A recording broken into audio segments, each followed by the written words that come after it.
The speed limit violation on legs Julian Loki versus the perfect Greek statue Chris Prince versus the choreographer of chaos Lavinho. The ultimate battle for the second place in the world, right after Noah and Snuffy, as these three are without a doubt the biggest threat to those two. And to be honest, it's not even close, because they truly dominate the professional scene. And so, in the fight of giants, who stands tall among these three? And to answer that specifically, in today's video we are going to look at their stats, abilities, and explore their best feats to determine, of course, who is the beast among beasts. Lavinho the Dancer, the first master we got to witness in the Neo-Egoist League, and the true definition of freedom type playing style. But more importantly, Levi is the embodiment of self-centeredness and individualistic type of ego. As you see, he lives only by and for his own rules, believes he is the best in the world, and doesn't let anyone tell him otherwise. Which makes Levi one of, if not the purest genius in Blue Lock, maybe even more so than the likes of Rin and his opponent today Loki. However, much like the case with Rin, this extreme self-centeredness comes at a steep cost regarding how healthy his mentality is on the pitch. However, and as always, I keep the weakness at the end of the character assessment. For now, let's start with his physical stats. Now, straight up, I'm going to say this. Levi is not that strong for a pro, and he doesn't jump that high. Now, don't get me wrong, he's not weak by any means. However, he failed miserably at both aspects against Noah. And I know it's kinda unfair since Noah hits like a truck, but this confirms that he's not that strong and jumping is not really his thing. However, when we move to how fast he is, well, he's a speed demon, as not even Noah was able to catch him once he got going, which by the way is really interesting. And also against Nagi, he showed up out of nowhere, and you have to understand, he did not intercept a pass or anything. Nagi was completely free. However, after he trapped and hesitated for a moment, he found Levi in his face, immediately closing the gap in a singular jump. But in reality, if you think about it, this speed fits perfectly with his killer playing style. The faster he can execute his dribbles and the faster he can penetrate the defense, the deadlier his playing style becomes. And speaking of which, this leads us to his abilities and weapons. And to be honest, it's a bit weird, because Levi was shown to have only one weapon, and in that weapon he has only one technique. However, it is at such a crazy level that he might be the best in the world in this area. Of course, I'm talking about his dribbling, which, as I said, is a bit weird with Levi. Against Noah, he was actually trying, but against the U20 players, he breezed past them due to the difference in level, which actually means, and this is relating to his speed, if the defense isn't careful with Levi, he excels at swift kill shots. He can penetrate very easily and swiftly the defense if they are not careful, which honestly in of itself is actually a great feat for Levi. However, it is important for us to talk about how crazy his dribbling is when utilized to the fullest, as in rare cases like against Noah, we've seen Levi pull all the stops. First of all, I already alluded to this, but when it comes to freedom type of players, there isn't, and I mean there isn't a player with a freer playing style than Levi. His imagination knows no bounds, and even his interactions and way of thinking are all about freedom above anything else. Which means when it comes to his dribbling, Levi has the strongest active type of dribbling in the show, and honestly no one comes even close, with infinite moves and techniques that honestly feel overwhelming to his opponents, which grants him what's probably the best one-on-one interaction in the show, on offense that is. As in order to halt his advancement, Noah had to pull all the stops and rationally leave no weakness to his defense that the dancer could use to kill the cyborg. And even though Levi did not pass him right away, Noah was nowhere near taking the ball. In the moment Isagi introduced the slightest of distortion to this duel, Levi in such a genius fashion swiftly and without even expecting Isagi straight up wrecked him and used him as a shield to block off Noah. And I think this is where Levi really shines. The moment there is a rout, his imagination is that crazy that he comes up with a dribbling pattern on the fly. Meaning, in the chaotic nature of a professional game, Levi is straight up the most favored to score behind Noah and Snuffy. And even then, I really doubt they have his explosiveness, especially for the Phoenix Man. And I know this is generic talk about how crazy his dribbling is, and I haven't really spoke about any ability or specific technique. However, we weren't really shown any of his techniques, save one, which is of course the Jenga, and we did not learn about it when we saw him play, but actually we learned about it from him teaching Bachara. In essence, the Jenga is a technique where the player completely detaches his upper body from his footwork. That way the opponent cannot easily read the dribbling rhythm or the dribbling direction just from looking at the upper body, which usually is the part that gives off the dribbling. However, with the Jenga and his infinite imagination, Levi is near impossible to read and Levi is near impossible to stop one-on-one. And if you think about it, this is specifically why Noah could not steal the ball. There was no way for him to read how infinite Levi's options are. And so what Noah did was the most rational thing, completely block off any weakness in his defense so he can at least halt his advancement. However, and speaking of his imagination, let's talk about his dreamy, careless persona, which is of course his weakness. You see, Levi has a very low interest in details that otherwise would have made him even better than what he is. And I am kinda bummed out by this because he had the chance to actually be the absolute best. With his unique originality and insane genius, had Levi had the right mentality, I truly believe he would be the best. But maybe in order for that infinite imagination to be, logic and rationality had to be sacrificed. They had to take the back seat. Still, Levi is one of the very few players who are totally dominating worldwide despite how little interest he has for others or what's happening around him. But I mean, at the end of the day, that's what you get from the purest genius ever. However, can pure imagination and sheer genius beat the two most physically gifted players in the world? Faster than the speed of light, Julian Loki, Blue Lock's ultimate sprinter. One of the only two players that we've seen play against Noah who completely dominated. I mean, he is no Snuffy for sure, but man, he definitely was the second most impressive pro after Mark.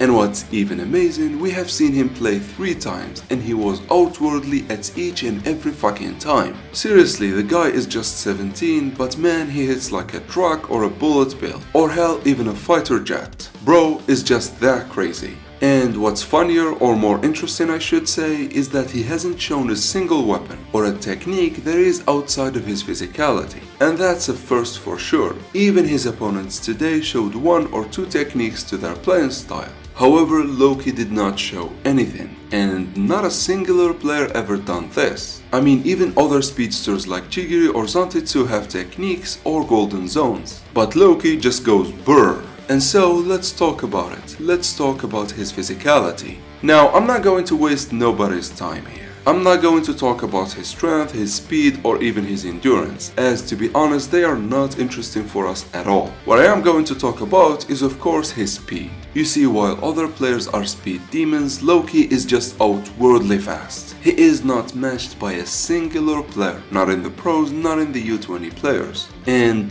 that's about it. No need for tactics, no need for plans or anything. Bro just runs. And I know it sounds underwhelming, I kept hyping him up just for me to say he runs. In this highly technical level, well, it's actually simple. As you see, Loki is not faster than the rest. He is actually ages ahead when it comes to speed. You see, while players usually react to other fast characters like we saw with Chigiri or Zantetsu, Loki is unreactable, you could say. Bro is on a whole different level. He is the first and the only player we've seen outrun the ball. He actually outrun a shot, not any shot, the Kaiser impact, the fastest swinging shot. And this is downright unhuman if you think about it. And what we've seen him do is actually intercept passes after they have been delivered, which made me and anyone else honestly just say, what the hell is even going on here? The guy is even faster than the ball. How do you stop a player like this? And that's the case with the genius we call Loki. Simply put, he is an anomaly in speed that took the world by a storm, earning him a spot among the pros at such a young age, while other players of the same age like Isigi, Kaiser or Sai cannot even hope to defeat the pros. Loki right here is actually dominating them, and with the exception to the master strikers, I highly doubt any pro is even close to his level, because judging by the way he interacts with the other pros, he is without a doubt better than all of them, with the exception of course to the master strikers,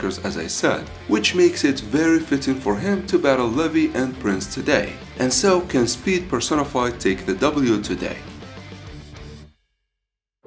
Chris Prince, the perfect hero of Blue Lock. one of the most interesting characters and one of two masters who truly gave their all to their players in the Neo Egoist League. And that's because this genius looking pro is actually a talented learner, despite how irrational he might seem. As you see, his path towards being the best and his way of thinking and going about it are definitely that of a talented learner. Laying down a very logical and reproducible path towards achieving his dream is similar to what Isagi and Kaiser are doing. However, where Prince stands very differently from them is, you see, instead of him cultivating his field readability or vision, Prince focused on achieving the perfect body for football, which actually leads us straight to talk about his physicality. You see, he is perfect in every area, and he beats everyone in every area. With the exception of course to Loki in speed and maybe Dada Silva in jumping ability, he is the best at wherever you want. He is the fastest, the strongest, the most durable, and he jumps higher than anyone else. Bro is the definition of the perfect body, which is actually funny because someone like Noah who hits like a truck and usually forces his way through, when dealing with Prince he always tackles him from the shadow and never face him head on when it comes to physical contact. I mean, even against Snuffy, Noah rushed him head on. But for Prince, it's always from the shadows or his blind spot, which I find funny because it is telling of exactly why Noah beats Prince and the latter's weak point. However, and as always, let's leave that for last. For now, let's jump to his abilities and weapons, or I should say his one ability. You see, due to his physical dominance, Prince obviously has a very powerful and hard to deal with shot. However, against very rational players like Snuffy or Noah, or I should say maybe only against Snuffy or Noah because they are that crazy. This shot actually was not enough because they could very easily block his course. For that, Prince developed this weird but very fitting weapon, his knuckle shot.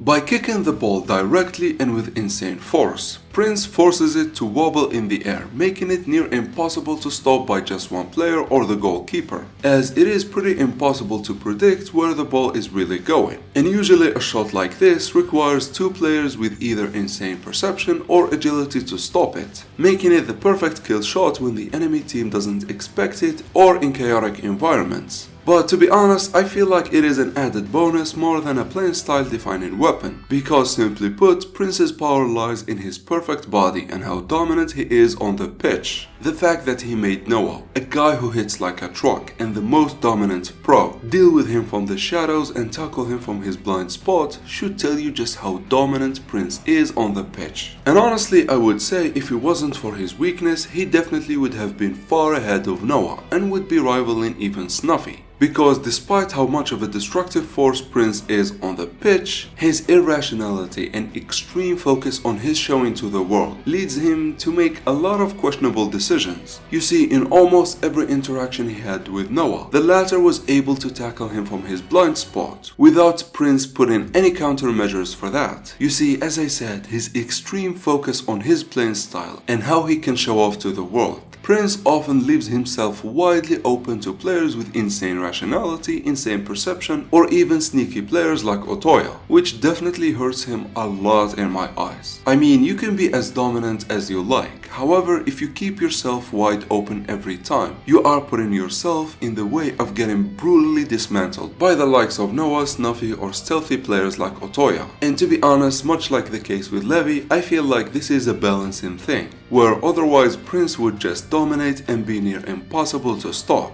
However, and even still, as I said, there isn't a more destructive player on the pitch than Prince. And so, can the body revolution beat infinite speed and infinite imagination?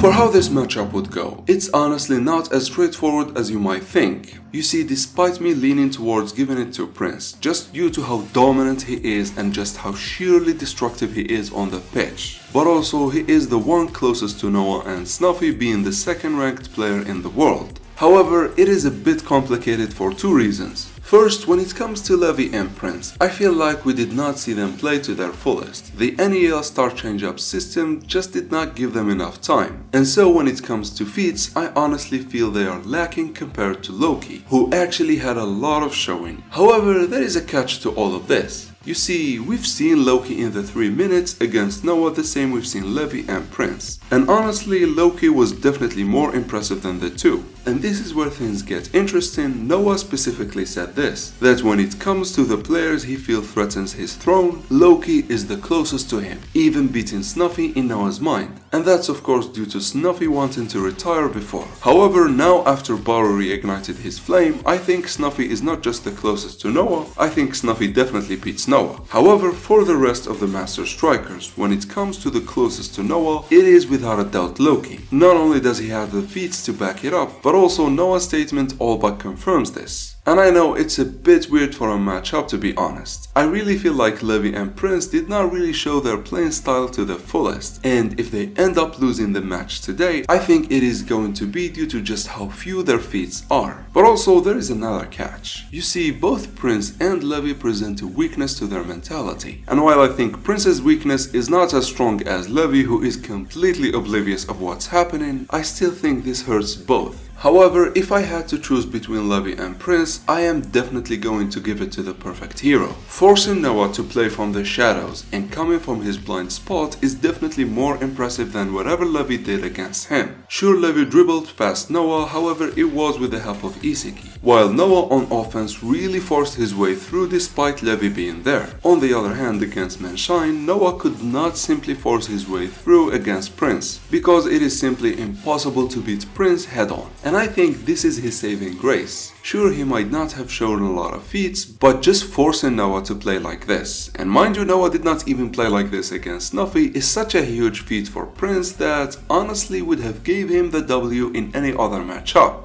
However, because he is against Loki, who was even more impressive against Noah, and who overall shown a lot more feats, I think he simply can't beat him. And so the winner of today's matchup, and the one I think is closest to Noah and Snuffy, is without a doubt Julian Loki. And so Flashy Flash will be walking with the W today. However, that's all I've got for you today, guys. I really hope you enjoyed the video, and until next time, thank you for watching.